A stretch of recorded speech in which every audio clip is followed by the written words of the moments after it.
Hi weavers, welcome to our channel just imagine novels. ఈరోజు మన కథ వద్దన్న వదిలేస్తానా, ఎపిసోడ్ 61.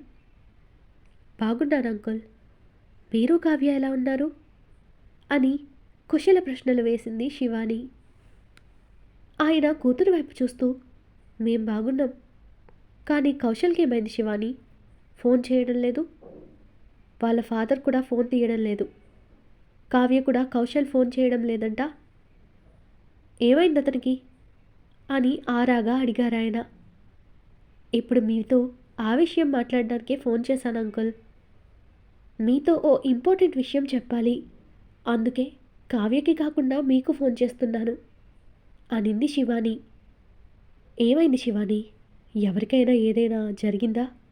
కౌశల్ బాగానే ఉన్నాడు కదా అని ఆయన ఆందోళన పడుతూ అడిగారు. దేవుడా, నాకు నిజం చెప్పే శక్తినివ్వు స్వామి అని మనసులో అనుకుంటూ, అంకుల్ ప్లీజ్ రిలాక్స్, మీరు టెన్షన్ పడేలా ఎవరికీ ఏమీ కాలేదు. కానీ మీరు కావ్య కౌశల్ విషయంలో అతని మీద ఆశలు వదిలేసుకోవడం మంచిది. ఎందుకంటే కావ్య లైఫ్ బాగుండాలంటే కౌశల్ని మర్చిపోమని చెప్పండి. తనతోనే డైరెక్ట్గా ఈ విషయం చెప్పాలంటే నాకు భయంగా ఉంది, అందుకే మీకు చెప్తున్నా అంటున్న శివాని మాటలు అప్పటికే స్పీకర్ ఆన్లో ఉండడంతో వింటున్న కావ్య కోపంగా, నీకేమైనా పిచ్చా శివాని? నువ్వేనా ఇలా అంటుంది? కౌశల్ని నేను మర్చిపోవడం ఏంటి అని కోపంగా అరిచింది. ఓ షిట్, కావ్య వినేసిందా అనుకుని గట్టిగా నిట్టూర్చిన శివాని, కావ్య లిసన్, నేను చెప్పేది పూర్తిగా విను, తర్వాత నీ ఇష్టం అంది. ఇంతదాకా వచ్చాక తనకి నిజం చెప్పక తప్పదని డిసైడ్ అయింది శివాని. ఏం చెప్తావు శివాని అని అసహనంగా అడిగింది కావ్య. కావ్య, ఇప్పుడు నేను చెప్పేది నీకు మొదట బాధగా ఉన్నా కానీ ఇది నిజం, నువ్వు తెలుసుకుని తీరాలి. నువ్వు కౌశల్ విషయంలో మోసపోయావు. నువ్వే కాదు, నేను కూడా వాడిని చిన్నప్పటి నుండి చూసి అంచనా వేయలేకపోయాను. వాడిన్నాళ్ళు మన దగ్గర చూపించినదంతా నటన మాత్రమే. వాడు నన్ను ఎంత మోసం చేశాడో తెలిసాక నా చేతులతో నేనే వాడిని చంపేయాలన్నంత కోపం వచ్చింది అని శివాని చెప్తుంటే మధ్యలోనే కావ్య షాక్ అవుతూ, శివాని నువ్వేనా ఇలా కౌశల్ గురించి మాట్లాడుతున్నది అని అపనమ్మకంగా అడిగింది కావ్య. నేను చెప్పేదంతా నిజం కావ్య, కౌశల్ ఏం చేశాడో నీకు తెలిస్తే ఇప్పుడు నా బాధ నీకు అర్థమవుతుందంటూ జరిగింది బాధగా మొత్తం చెప్తుంది శివాని. తనని ప్రేమిస్తున్నానంటూ అందుకు అడ్డుగా ఉన్నారని తన పేరెంట్స్ని, తన తమ్ముడిని కౌశల్ చంపడం, అంతకుముందే శ్రీ లైఫ్ని నాశనం చేయడానికి ఏం చేయాలనుకున్నాడో అక్కడి నుండి దినేష్కి యాక్సిడెంట్స్ చేయడం, తనని రీసెంట్గా కిడ్నాప్ చేసింది, ఇప్పుడు అతను పోలీస్ కస్టడీకి వెళ్ళడం వరకు కౌశల్ గురించి మొత్తం కావ్యతో చెప్పింది శివాని. వాడు నిన్ను ప్రేమిస్తున్నానని చెప్పింది కూడా అబద్ధమే కావ్య అని బాధగా చెప్పింది శివాని. వింటున్న కావ్య ఇంకా జనార్దన్ గారికి మాట రాని వాళ్ళ నిలబడిపోయారు. కావ్య ఏడుస్తూ కిందకి జారిపోయి, నో, నేను నమ్మను శివాని, ఇదంతా అబద్ధమని చెప్పు ప్లీజ్, నేను విన్నది నిజం కాకూడదు అంటూ పిచ్చిగా అరుస్తూ, డాడీ నేను కౌశల్ని ప్రాణంగా ప్రేమించాను, వాడు లేకపోతే నేను బ్రతకలేను, వాడికి తెలిసి కూడా నన్ను ఎందుకు ఇలా మోసం చేయాలి, నేను ఇది భరించలేను డాడీ అంటూ బోరున ఏడుస్తున్న కూతురిని దగ్గరికి తీసుకున్న జనార్దన్ గారు ఓదార్చడానికి చూస్తుంటే శివాని బాధగా, కావ్య నేను కూడా ఇదంతా అబద్ధమైతే బాగుండని ఇప్పటికీ 1,000,000 సార్లు అనుకున్నాను, కానీ ఇదే నిజంరా, నువ్వు ఒప్పుకున్నా ఒప్పుకోలేకున్నా ఇదే నిజం, జరిగింది మర్చిపోమని చెప్పను, కానీ నీ మనసుని ఆలోచనలని కంట్రోల్ చేసుకో కావ్య. నువ్వేదైనా డెసిషన్ తీసుకునే ముందు ఒక్కగానొక్క బిడ్డ అని నిన్ను అల్లారు ముద్దుగా పెంచుకున్న నీ కన్న తండ్రి మొహం గుర్తు చేసుకో. మీ అమ్మ లేకపోయినా నిన్ను గుండెల్లో పెట్టుకుని పెంచిన అంకుల్ గురించి ఆలోచించు. నీకేదైనా జరిగితే ఆయన కూడా ఉండరని నీకు కూడా తెలుసు కదా, నీకోసం మీ డాడీ ఎంత తప్పించిపోతారో గుర్తు చేసుకో. కౌశల్ని లైఫ్లో కొద్ది రోజులే ఉన్నాడు, కానీ నిన్ను పుట్టినప్పటి నుండి గుండెల్లో పెట్టి పెంచుకున్న మీ డాడీ కోసం ఆలోచించు అని కావ్యని ఆ బాధ నుండి బయటపడేయడానికి చూసింది శివాని. కావ్య ఏడుస్తూ వాళ్ళ నాన్న వైపు చూసింది. తన తండ్రి గంభీరంగా ఉన్నా లోపల ఆయన కూడా ఏడుస్తున్నారని కావ్యకి తెలుసు. ఆయన రేయింబగళ్ళు కష్టపడి కోట్లు సంపాదించింది తన కూతురి సంతోషంగా ఉండాలని, దేనికి లోటు లేకుండా కూతురు లగ్జరీగా ఉండాలి, తన లైఫ్ గొప్పగా ఉండాలనే తాపత్రయంతోనే. కావ్య, నువ్వొకరిని ప్రేమించావు కానీ వాడు మోసం చేశాడని బాధతో నువ్వు ప్రాణం తీసుకునే ఆలోచనలు చేయకు.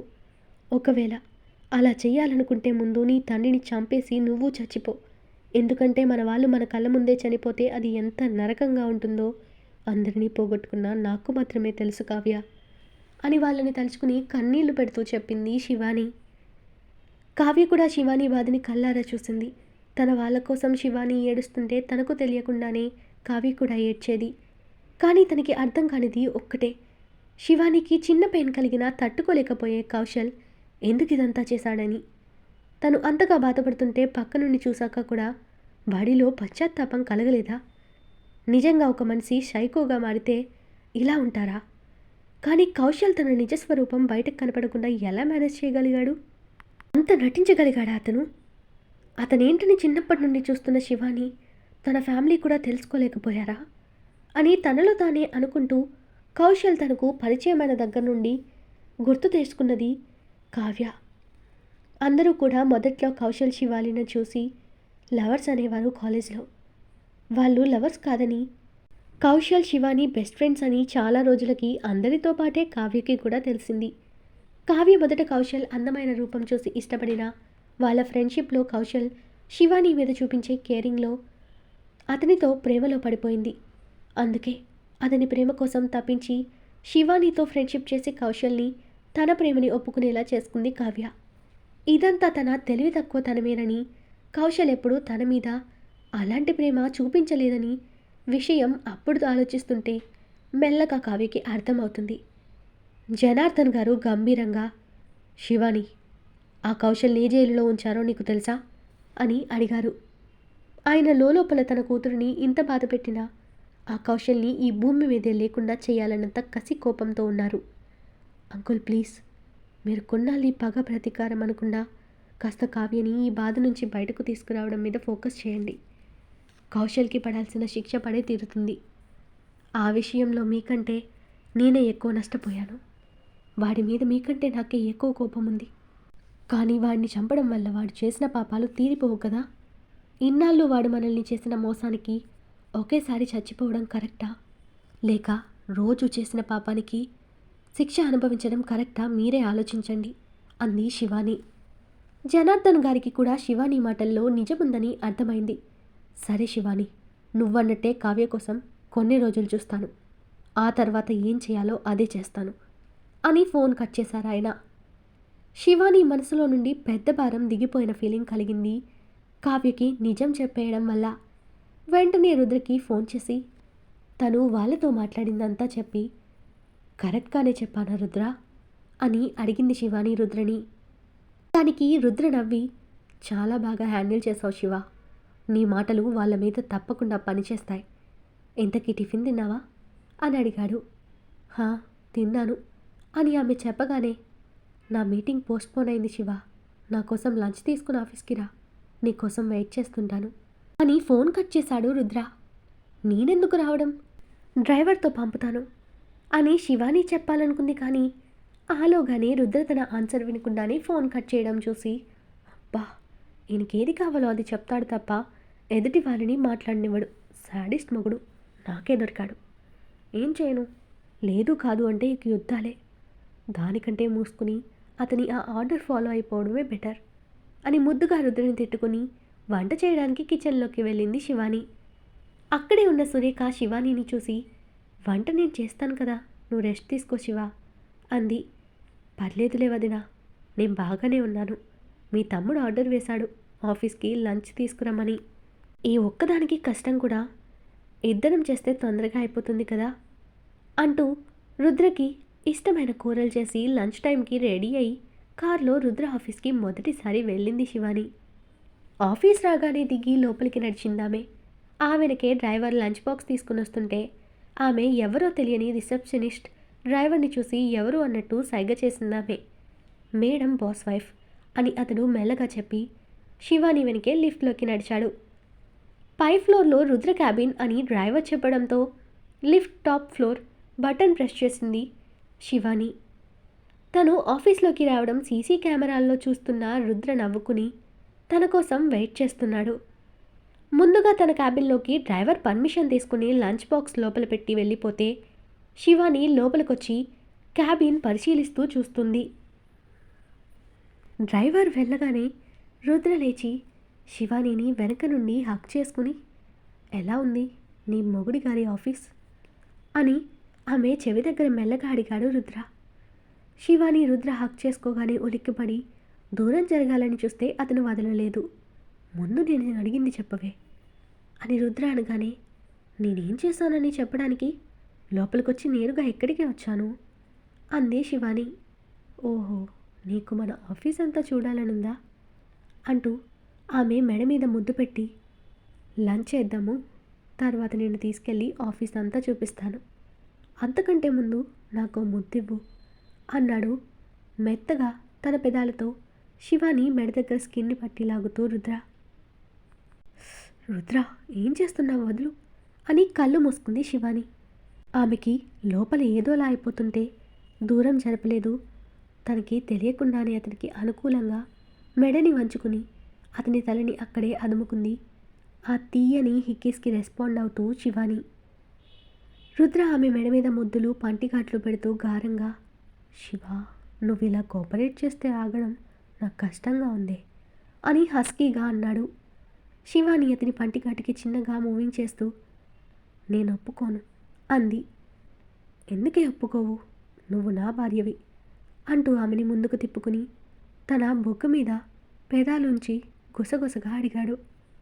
అతని చల్లటి ఎంగిలి ముద్దుకి పరవశంగా రుద్రని హత్తుకుంటూ, ఎందుకంటే నువ్వు మంచివాడివి కాదు అంది శివాని.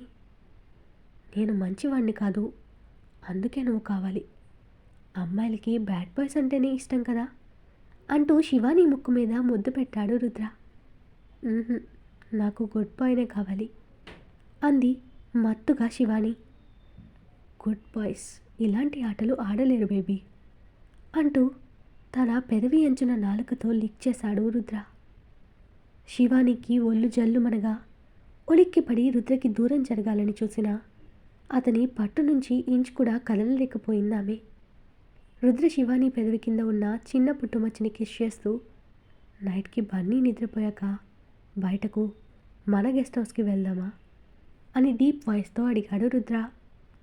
అప్పటిదాకా ట్రాన్స్లో ఉన్న శివాని ఒక్కసారిగా రుద్రని తోసేసి, ఛీ, నేను ఆ గెస్ట్ హౌస్కి రాను, నువ్వెంతమందితో అక్కడికి వెళ్ళావో, ఏం చేశావో నాకు తెలియదు అనుకుంటున్నావా అని కోపంగా అడిగింది శివాని. అబ్బా అక్కడికి కాదే అంటూ రుద్ర మళ్ళీ ఆమెని తన దగ్గరకు లాక్కుని, మనకు అదొక్కటే గెస్ట్ హౌస్ అనుకున్నావా, అయినా అదంతా ఫాస్ట్ అని చెప్పాను కదా, నిన్ను అలాంటి చోటికి తీసుకెళ్తానా, నాకు బుద్ధి లేదనుకున్నావా, మన బన్నీ కోసమని కొత్తగా ఫామ్ హౌస్ కట్టించాను, అక్కడికి వెళ్దాం, ఒప్పుకోవే అని రిక్వెస్ట్ చేశాడు రుద్ర. దానికి గృహప్రవేశం చేయడం లేదా అని డౌట్గా అడిగింది శివాని. నేనేం అడుగుతున్నాను, నువ్వు అడిగిందేంటి పాగల్ అని నవ్వుతూ చూశాడు రుద్ర. నువ్వు అడిగిన దానికి నేను ఆన్సర్ చెప్పను అని శివాని చిరుకోపంగా అంది రుద్రతో. ఎందుకే అని అడుగుతూ శివానీని తీసుకువెళ్ళిన రుద్ర తన సీట్లో అతను కూర్చుని ఆమెని తన ఒడిలో కూర్చోబెట్టుకున్నాడు రుద్ర. అతని చేతులు తన నడుముని చుట్టేస్తుంటే వాటి మీద తన చేతులు వేసి రుద్ర వైపు చాలా ప్రసన్నంగా చూసింది శివాని.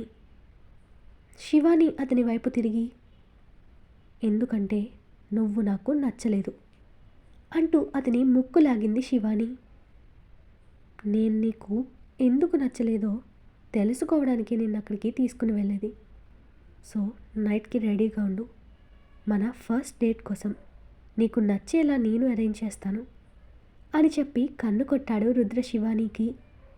నో, నేనే డేట్కి రాను అని శివాని నవ్వుతూ చెప్పింది.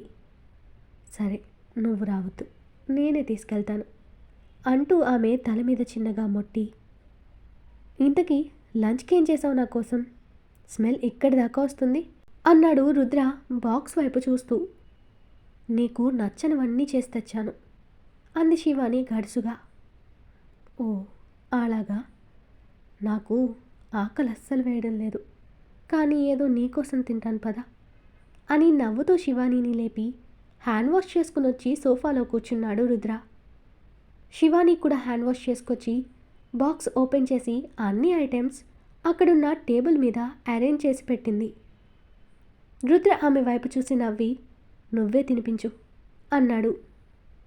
శివాని సైలెంట్గా ప్లేట్లో అన్నీ పెట్టుకుని అతని పక్కన కూర్చుని ఫుడ్ అతని నోటికి అందించగానే నోట్లో పెట్టుకున్న రుద్ర ఆ టేస్ట్కి, వావ్ బేబీ, సూపర్ ఉంది, నీ చేతి వంట తిన్నాక మరెక్కడా తినాలనిపించదు, అంత బాగా చేస్తావే అని కాంప్లిమెంట్ ఇచ్చాడు రుద్ర శివానీకి.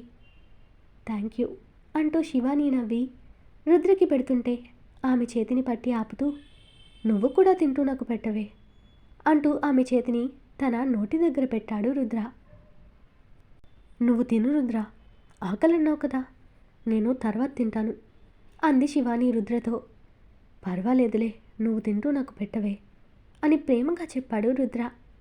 అతని ప్రేమకి శివాని సంతోషపడుతూ రుద్రకి తినిపిస్తూ తను కూడా ఇష్టంగా తిన్నది. అవును, స్నేహ రాలేదేంటి అని రుద్రకి తినిపిస్తూ అడిగింది శివాని. తను బిజీలే అని రుద్ర ఏదోలా నవ్వడం చూసి, ఏంటి తేడాగా ఉంది నీ నవ్వు అని డౌట్గా చూసింది శివాని.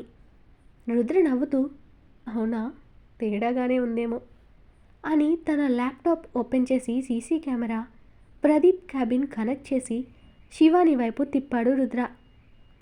అందులో ప్రదీప్ తన చైర్లో ఉంటే స్నేహ ప్రదీప్ ఒడిలో కూర్చుని అతడిని కొడుతూ ఏదో తిడుతుంటే రుద్ర మ్యూట్లోనే చూపించాడు శివానీకి. శివాని వాళ్ళని అలా చూసి ఆశ్చర్యంగా, ఏంటి ఇంత చనువుగా ఉన్నారు, ఇదెప్పటి నుంచి, నీకు ముందే తెలుసా, అంటే వాళ్ళు లవ్ చేసుకుంటున్నారా అని అడిగింది శివాని. రుద్ర నవ్వుతూ, వాళ్ళ మధ్య ప్రేమ చాలా రోజులుగా నడుస్తుంది, కానీ ప్రదీప్ స్నేహని దూరం పెడుతున్నాడు. వాడికి కూడా స్నేహ అంటే ఇష్టం, ప్రేమ ఉన్నాయి, కానీ ఆ వెధవ ఆస్తి అంతస్తు అంటూ తనని కాదని బాధ పెడుతున్నాడు. వాడికో జలక్కిస్తాను, దెబ్బకి సెట్ అవుతాడు అని నవ్వాడు రుద్ర. శివాని కూడా నవ్వి, వాళ్ళ జంట బాగుంది, ఇలా వాళ్ళ పర్సనల్ చూడడం తప్పు అని ల్యాప్టాప్ క్లోజ్ చేస్తుంది. నీ ఆడపడుచు లవ్కి హెల్ప్ చేయాల్సింది నువ్వే, కానీ ఆ విషయం స్నేహకి కూడా తెలియకూడదు అన్నాడు రుద్ర. అదెలా, ఏం చేయబోతున్నావు రుద్ర, నేనేం చేయాలి అని అయోమయంగా అడిగింది శివాని.